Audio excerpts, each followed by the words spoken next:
Salam sejahtera bagi kita semua. Jumpa lagi di channel ini. Melalui kesempatan ini mari kita belajar bersama dari surat Paulus kepada seorang anak muda yang bernama Timotius. 2 Timotius pasal 4 ayat 1 sampai ayat yang ke-8. Dan pada kesempatan ini saya hanya membaca ayat 2 dan 3. Demikian bunyinya. Beritakanlah firman, siap sedialah, baik atau tidak baik waktunya. Nyatakanlah apa yang salah, tegurlah dan nasihatilah dengan segala kesabaran dan pengajaran, karena akan datang waktunya, orang tidak dapat lagi menerima ajaran sehat, tetapi mereka akan mengumpulkan guru-guru menurut kehendaknya untuk memuaskan keinginan telinganya.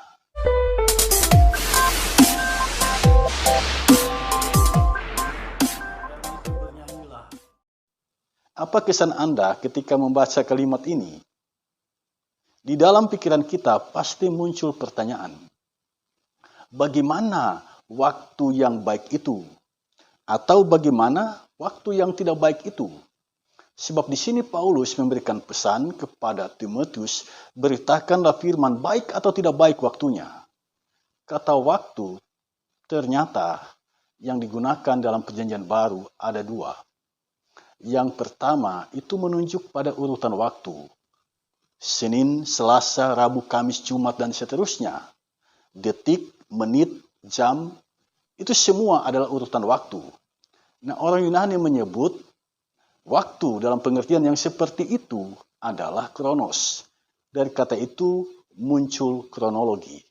Jadi kita hidup sekarang dalam waktu yang disebut kronos ini. Kemudian, waktu yang kedua yang dipahami dalam Alkitab Perjanjian Baru berbahasa Yunani koine. Waktu yang kedua disebut di sana adalah kairos. Nah, apa kairos itu? Kairos ternyata menunjuk pada peristiwa yang berkualitas. Kairos menunjuk pada hal-hal yang berkualitas, yang punya nilai, yang punya makna bagi kehidupan ini. Nah, pertanyaan kita sekarang adalah waktu yang dimaksudkan di sini apa? Apakah menunjuk pada urutan peristiwa? Ataukah menunjuk pada peristiwa yang berkualitas? Nah, setelah saya melihat Alkitab berbahasa Yunani, ternyata kata waktu di sini menunjuk pada peristiwa yang berkualitas. Menunjuk pada kairos. Salomo membangun bait Allah pada tahun sekian. Itu adalah kronos. Waktu dalam pengertian urutan peristiwa. Tetapi kalau saya katakan Salomo membangun bait Allah pada waktu dia menjadi raja, waktu di situ adalah kairos. Artinya ketika dia mendapatkan jabatan sebagai raja, dia membuat jabatan yang dimilikinya itu sungguh-sungguh dimanfaatkan sebaik mungkin sehingga waktu yang dia jalani menjadi waktu yang berkualitas. Jika kita tersinggung berarti ada hal yang sesungguhnya tidak berkenan di hadapan Tuhan. Jika kita tersinggung itu ibarat tubuh kita terluka lalu diteteskan air jeruk. Jika tidak ada luka dalam tubuh, kita tidak akan sakit. Tetapi jika di tubuh ini ada luka, kita pasti akan sakit. Akan datang waktunya orang mengumpulkan guru-guru menurut kehendaknya untuk memuaskan keinginan telinganya.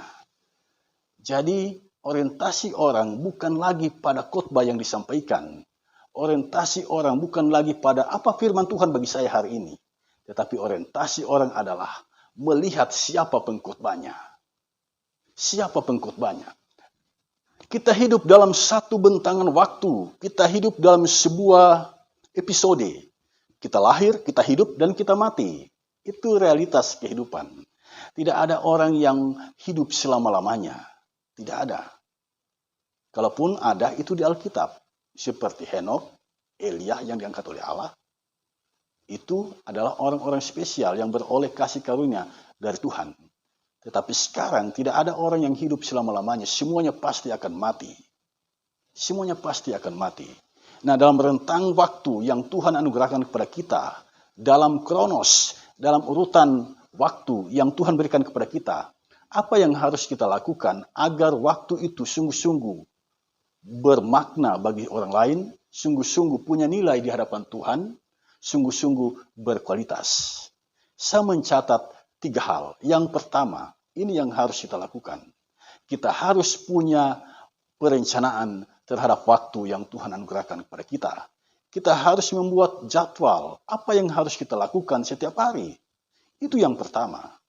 Jika kita tidak melakukan ini, kita memboroskan hidup kita. Kita menyia-nyiakan kesempatan yang Tuhan berikan kepada kita. Waktu kita berlalu begitu saja, dan waktu yang pergi tidak mungkin kembali lagi. Anda pasti akan menyesal. Yang kedua adalah, laksanakanlah apa yang sudah engkau rencanakan dengan disiplin yang ketat. Jadi bangun komitmen. Jika kita punya perencanaan, bangun komitmen untuk melaksanakan apa yang kita rencanakan itu. Dengan disiplin yang ketat. Permasalahan kita orang Indonesia adalah kita kurang berdisiplin. Kita mesti banyak belajar kepada bangsa Jepang. Kalau mereka bekerja, 1 hari itu mereka bekerja. Dari pagi sampai sore mereka betul-betul bekerja. Tapi ketika tiba waktu untuk beristirahat, mereka betul-betul memanfaatkan waktu itu untuk beristirahat. Itulah kairos. Membuat waktu itu sungguh-sungguh punya nilai, sungguh-sungguh punya makna, sungguh-sungguh berkualitas. Dan yang ketiga yang harus kita lakukan adalah, buatlah evaluasi. Buatlah kontemplasi setelah Anda menjalani apa yang telah Anda rencanakan. Dengan melakukan 3 hal ini, kehidupanmu menjadi kehidupan yang sungguh-sungguh berkualitas di hadapan manusia dan juga di hadapan Allah. Pakailah waktu dengan teliti dalam rencana yang terinci dan mengeksekusinya dengan disiplin yang tinggi. Tuhan Yesus memberkatimu.